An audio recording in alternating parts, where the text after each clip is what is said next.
Hola, buenas tardes. Vamos a ver hoy un vídeo sobre el título preliminar y el título primero de la Constitución española.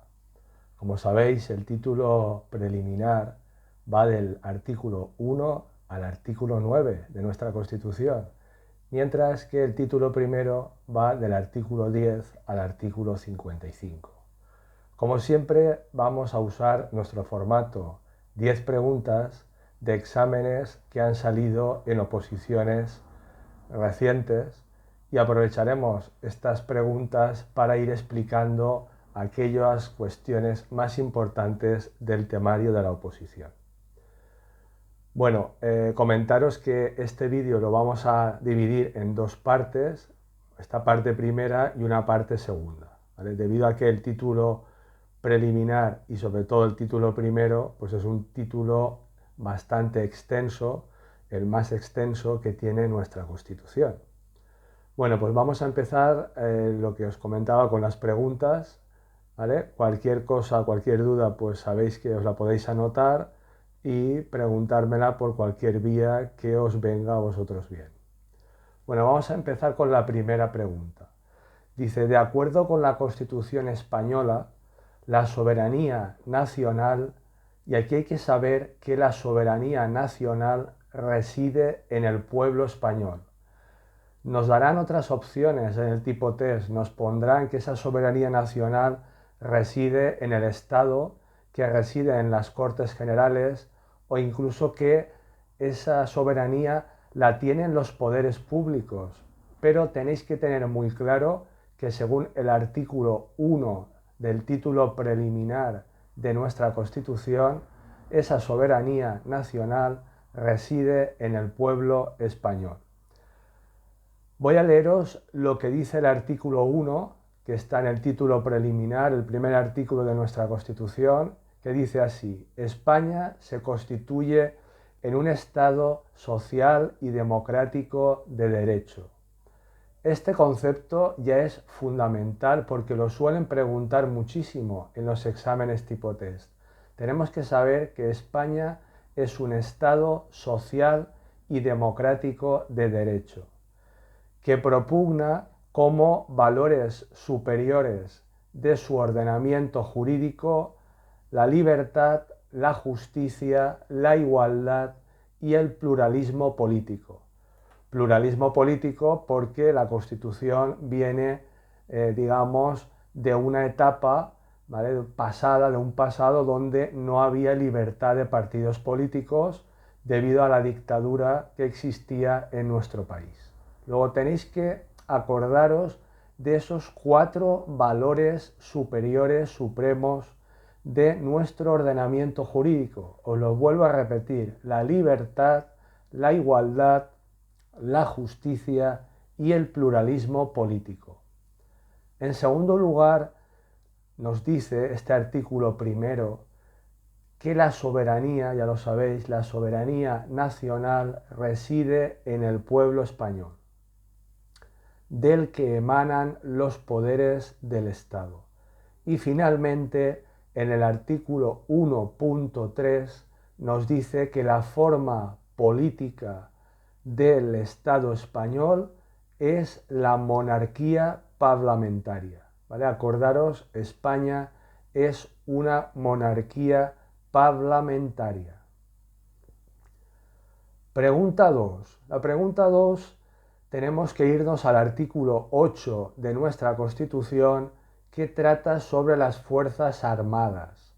Y entonces aquí lo fundamental es saber que esas Fuerzas Armadas están constituidas por 3 contingentes, por 3 ejércitos, que son el ejército del aire, el ejército de tierra y la armada. Esto está, insisto, en el artículo 8 de nuestra Constitución, donde dice: las Fuerzas Armadas, constituidas por el ejército de tierra, por la armada y por el ejército del aire, tienen como misión garantizar la soberanía e independencia de España, defender la integridad territorial y el ordenamiento constitucional. Es decir, esas Fuerzas Armadas evidentemente tienen que defender la Constitución, la integridad territorial de España como país y la independencia de España. Y finalmente, ese artículo 8 nos dice una cosa también muy importante, que es que las Fuerzas Armadas se van a regular por una ley orgánica. Acordaros que decíamos en un vídeo anterior que todas aquellas cuestiones que son realmente importantes en la Constitución siempre se regularán por leyes orgánicas. Y para modificar la Constitución, para modificar los artículos que regulan estas cuestiones, como por ejemplo la corona, pues hará falta unas mayorías muy importantes. ¿Vale? Se trata de evitar que pues, se reforme esos aspectos básicos del Estado español. ¿Vale? Artículo 8, Fuerzas Armadas, insisto, formadas por el Ejército del Aire, el Ejército de Tierra y la Armada, y reguladas por una ley orgánica. En la pregunta 3 es muy interesante porque nos habla del artículo 9 de la Constitución, que es un artículo que nos va a explicar cuáles son los principios que garantiza la Constitución, ¿vale? En su, escrito, ¿vale? Es decir, que cuáles son los artículos que están reflejados, que están garantizados en nuestra Constitución. Vale, entonces el artículo 9.3 dice: la Constitución garantiza el principio de legalidad, que sabéis, si no lo sabéis os lo comento yo, está recogido en el artículo 25 de nuestra Constitución. Entonces, insisto, la Constitución garantiza el principio de legalidad, el principio de jerarquía normativa. Jerarquía normativa es que hay unas normas jurídicas, por ejemplo, la Constitución es la norma suprema, ¿vale?, del ordenamiento jurídico español. Es la que está más arriba de todas y, por tanto, digamos, ninguna norma puede ir en contra de lo que diga la Constitución española, ¿vale? Jerarquía normativa, jerarquía de las normas jurídicas. Otro principio es el principio de publicidad de las normas. Para que los ciudadanos podamos cumplir las normas, evidentemente las tendrán que publicar. ¿Y dónde publican las normas? Pues ya lo sabéis, en el Boletín Oficial del Estado o en los diarios oficiales de las comunidades autónomas. Otro principio que está ahí es el principio de irretroactividad de las disposiciones sancionadoras no favorables o restrictivas de derechos individuales.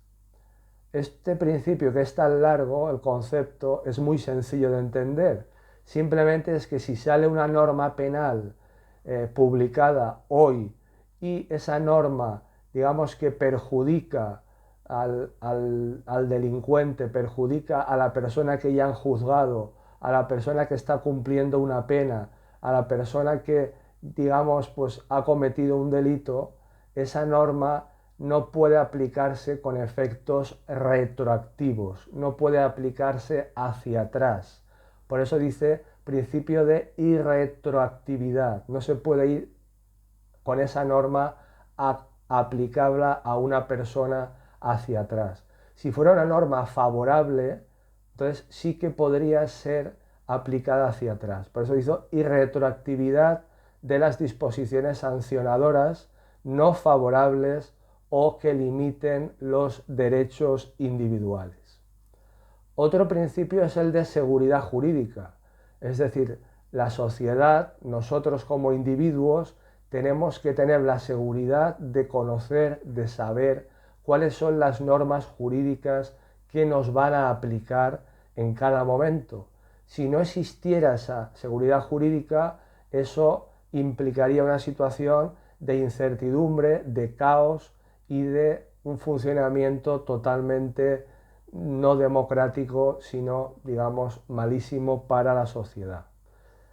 Y finalmente está el principio de responsabilidad y la interdicción, es decir, la prohibición de la arbitrariedad de los poderes públicos. Es decir, los poderes públicos no pueden estar por encima de la Constitución, no pueden estar por encima de las leyes, tienen que cumplirlas exactamente igual como cualquier ciudadano. ¿Vale? Eso está reflejado en este artículo que estamos viendo. En el artículo 9, en el apartado 1, dice: los ciudadanos y los poderes públicos están sujetos a la Constitución y al resto del ordenamiento jurídico. ¿De acuerdo? Luego, recapitulando, artículo 9, fundamental saberse los principios que están garantizados en la Constitución española. Legalidad, jerarquía normativa, publicidad de las normas y retroactividad de aquellas normas que son restrictivas o sancionadoras de derechos, la seguridad jurídica, la responsabilidad y la prohibición de la arbitrariedad de los poderes públicos. Pregunta 4. Dice, según la Constitución española, la lengua española oficial es el castellano. Todos los españoles tienen, y aquí hay que saber que todos los españoles tenemos el deber de conocerla y el derecho a usarla. Esto es una pregunta tipo test que la suelen preguntar bastante y al final mucha gente se lía porque nos empiezan a mezclar derecho y deber. Nos dicen deber de usarla, derecho a conocerla y deber de usarla. Nos cambian las palabras y al final uno acaba mareándose y la acaba marcando mal. Entonces, acordaros, estamos obligados a conocerla, ¿vale? Hay un deber de conocerlo y un derecho a usarlo. También dice que las demás lenguas españolas serán oficiales en las respectivas comunidades autónomas, de acuerdo con los estatutos de cada comunidad autónoma, y en el artículo 3.3 dice: la riqueza de las distintas modalidades lingüísticas de España es un patrimonio cultural que será objeto de especial respeto y protección. Esto también lo he visto en alguna pregunta, entonces tenéis que acordaros que es patrimonio cultural, esa riqueza de las distintas lenguas que existen en nuestro país, es una riqueza cultural y es objeto de especial respeto y protección. Pregunta 5. La pregunta 5, volvemos otra vez al artículo 1, que ya os lo sabéis. Dice, entre los valores superiores del ordenamiento jurídico que establece la Constitución en su artículo 1, apartado primero, ¿vale?, se encuentran recogidos los valores de libertad, justicia, igualdad y pluralismo político. ¿Vale? Acordaros. Libertad, justicia, igualdad y pluralismo político. Pregunta 6. ¿De cuántos títulos consta la Constitución española? Hay que saber que la Constitución española tiene 10 títulos más el título preliminar. ¿Vale? Suele pasar, comentaba el otro día, que muchas veces estudiamos todos los artículos de una ley, nos la sabemos perfectamente y sin embargo no sabemos cuántos títulos tiene o cuántos artículos tiene. Y a veces este tipo de preguntas pues acaban fallándose. Entonces es una lástima que una pregunta tan sencilla no la acertéis. Entonces, acordaos, la Constitución española tiene 10 títulos más el título preliminar. Vale, la pregunta 7 dice, la sección primera del capítulo segundo del título primero de la Constitución Española, y aquí os tenéis que saber que se refiere a los derechos fundamentales y a las libertades públicas, ¿vale? Derechos fundamentales y libertades públicas. Pregunta 8. Según la Constitución Española, la detención preventiva en ningún caso podrá durar, tenemos que saber que esa detención preventiva no puede durar más de 72 horas. Aquí lo mismo, la pregunta es muy concreta, la respuesta muy sencilla, pero la solemos fallar. Nos dicen más de 48 horas, más de 24, menos de 72. Entonces, con los nervios a veces uno duda. Acordaros que son 72 horas, por si esto os sirve, son 3 días, 72 horas son 3 días, y siempre es más. En el momento que ponga menos, esa ya es falsa. Tiene que ser más de 3 días, más de 72 horas. No puede superar la detención preventiva más de 72 horas. Esto está en el artículo 17, ¿vale? Que os voy a leer. Dice, toda persona tiene derecho a la libertad y a la seguridad. Nadie puede ser privado de su libertad sino con la observancia de lo establecido en este artículo y en los casos y en la forma que determine la ley. Libertad es un derecho fundamental reconocido por la Constitución y evidentemente no se puede limitar esa libertad salvo, ¿vale? Salvo una serie de casos, ¿vale? Apartado 2. La detención preventiva no podrá durar más del tiempo estrictamente necesario para la realización de las averiguaciones tendentes al esclarecimiento de los hechos. Y en todo caso, en el plazo máximo, y ahí vamos, de 72 horas, el detenido deberá ser puesto en libertad o a disposición judicial, ¿vale? A disposición de la autoridad judicial. Sigue diciendo este artículo 17. Toda persona detenida tiene una serie de derechos. No por el hecho de que una persona haya sido detenida, pues no se le pueden negar unos derechos que tiene. ¿Y cuáles son esos derechos? Pues tiene que ser informada de forma inmediata y de modo que lo entienda, que sea comprensible para él. A veces es necesario pues que haya un traductor si esa persona no habla castellano, de sus derechos y de las razones de su detención. Tiene que ser informado de cuáles son sus derechos y de los motivos de por qué se le ha detenido, no pudiendo ser obligado a declarar. Que una persona puede negarse a declarar cuando es detenida. Se garantiza la asistencia de abogado al detenido en las diligencias policiales y judiciales, en los términos que la ley establezca. Y finalmente, en el apartado 4 de este artículo 17, trata la figura del habeas corpus. La ley, nos dice, regulará un procedimiento de habeas corpus para producir la inmediata puesta a disposición judicial de toda persona detenida ilegalmente. Asimismo, por ley se determinará el plazo máximo de la prisión provisional.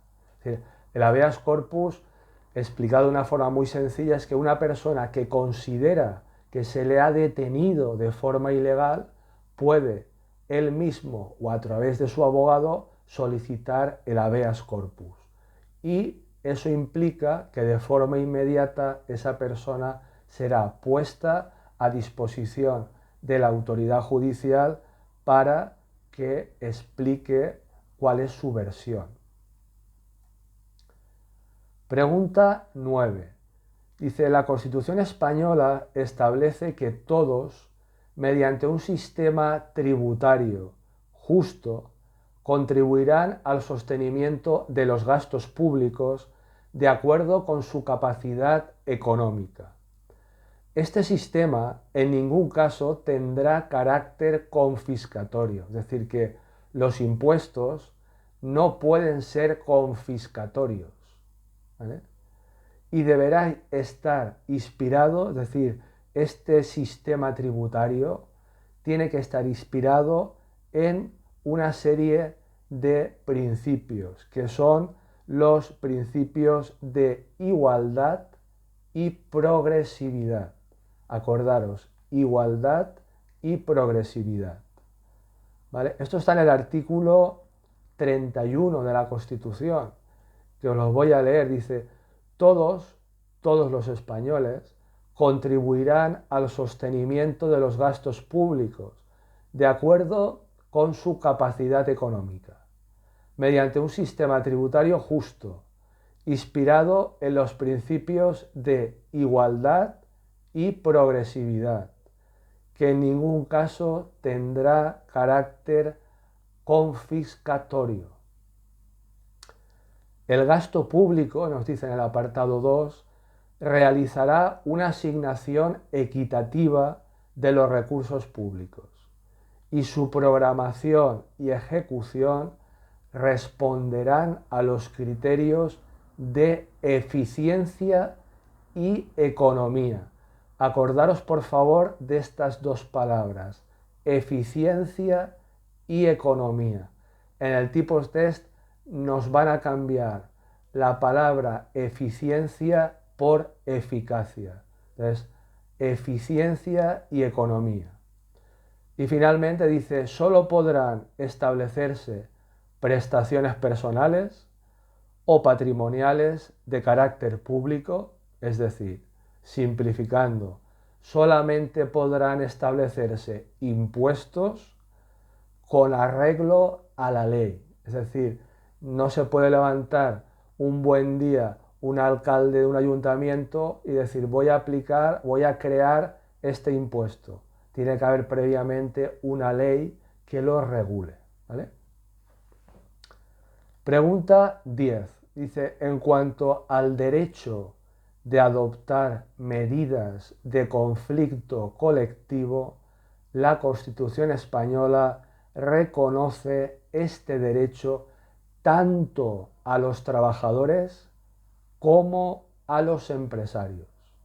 ¿Vale? Esto está en el artículo 37.2 de nuestra Constitución, que dice textualmente, se reconoce el derecho de los trabajadores y empresarios a adoptar medidas de conflicto colectivo. La ley que regule el ejercicio de este derecho, sin perjuicio de las limitaciones que puedan establecer, incluirá las garantías precisas para asegurar el funcionamiento de los servicios públicos y esenciales de la comunidad. Es decir, que aunque puedan llevarse a cabo estas medidas, digamos, de conflicto colectivo, la Constitución le da una prevalencia, un valor a unos servicios mínimos para garantizar el adecuado funcionamiento de la sociedad y del Estado. Pregunta 11.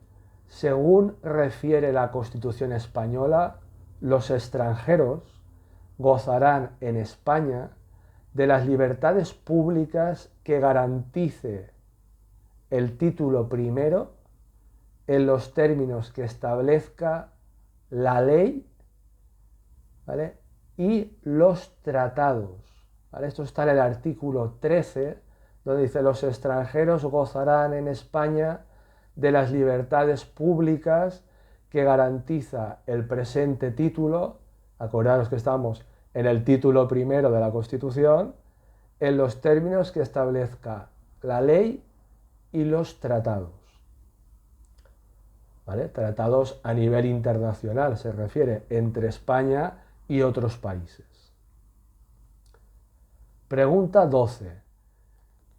Esta pregunta va sobre las pensiones. Dice, los poderes públicos garantizarán mediante pensiones adecuadas y periódicamente actualizadas. Esto es lo que tenéis que saber. Pensiones, ¿vale? Adecuadas. ¿Adecuadas para qué? Adecuadas para poder vivir, para que el pensionista pueda tener una vida digna. Pensiones adecuadas y periódicamente actualizadas, es decir, para que conforme la vida se va encareciendo, la pensión vaya subiendo poco a poco y pueda esa persona vivir dignamente, ¿vale? Dice, mediante pensiones adecuadas y periódicamente actualizadas, la suficiencia económica a los ciudadanos durante la tercera edad. ¿Vale? Pregunta 13. Dice, según el artículo 16 de la Constitución, ¿vale?, se garantiza la libertad ideológica, religiosa y de culto de los individuos y las comunidades sin más limitación en sus manifestaciones que la necesaria para mantener el orden público. Es decir, que tenemos, ya lo sabemos, libertad ideológica, libertad religiosa y libertad de culto. Es decir, cada uno puede pertenecer a la religión que quiera y tiene libertad para profesar esa religión y para llevar a cabo el culto de esa religión.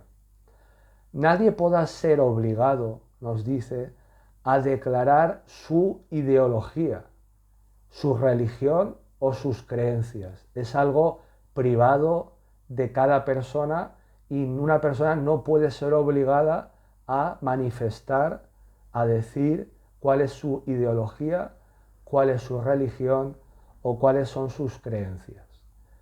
Y finalmente nos dice, ninguna confesión, se refiere a ninguna confesión religiosa, ninguna religión tendrá carácter estatal.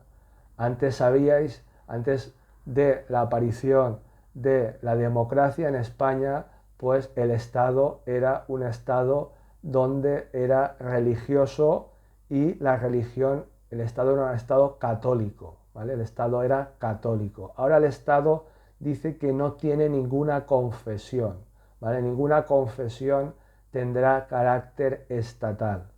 Los poderes públicos, eso sí, tendrán en cuenta las creencias de la sociedad y mantendrán las relaciones, es decir, el Estado mantendrá las relaciones adecuadas de cooperación con la Iglesia Católica y con las demás confesiones, ¿vale? Pero el Estado, insisto, ya no es católico. El Estado mantiene unas relaciones adecuadas con las distintas religiones que existen en nuestro país. Pregunta 14, ¿vale?, que es ya la última. Dice, según el artículo 2 de la Constitución española, la Constitución reconoce y garantiza el derecho a la autonomía de las nacionalidades y regiones que la integran y la solidaridad entre todas ellas, ¿vale? Entonces, aquí es fundamental que os quedéis con un par de conceptos, que es la autonomía de las nacionalidades y regiones. Esto está en el artículo 2, como he dicho, donde dice la Constitución se fundamenta en la indisoluble unidad de la nación española, ¿vale? Es decir, que España no puede separarse, es una unidad como tal, como país, patria común e indivisible de todos los españoles, vuelve otra vez a decirnos a la unidad, y reconoce y garantiza el derecho, y ahí vamos, a la autonomía de las nacionalidades y regiones que la integran y la solidaridad entre ellas. Es decir, que la Constitución reconoce y exige que exista solidaridad entre las distintas comunidades autónomas que forman, ¿vale?, el Estado español. Bueno, pues ya hemos terminado este vídeo, ¿vale?, del título preliminar y del título primero, ¿vale? Cualquier duda podéis poneros en contacto conmigo. Espero haberos aclarado algunas cosas, haber incidido en aquellos aspectos que yo considero más importantes para estudiar la oposición de forma adecuada y correcta, y no me queda más, como siempre, que agradeceros vuestro tiempo. Y bueno, si os parece bien podéis suscribiros a mi canal, yo estaré encantado. También quería comentaros que existe una plataforma que es SoundCloud, donde podéis ver, donde podéis escuchar, los audios, en formato podcast. Y bueno, pues tanto en vídeo o en audio, pues me tenéis a vuestra disposición. Bueno, buenas tardes y muchísimas gracias.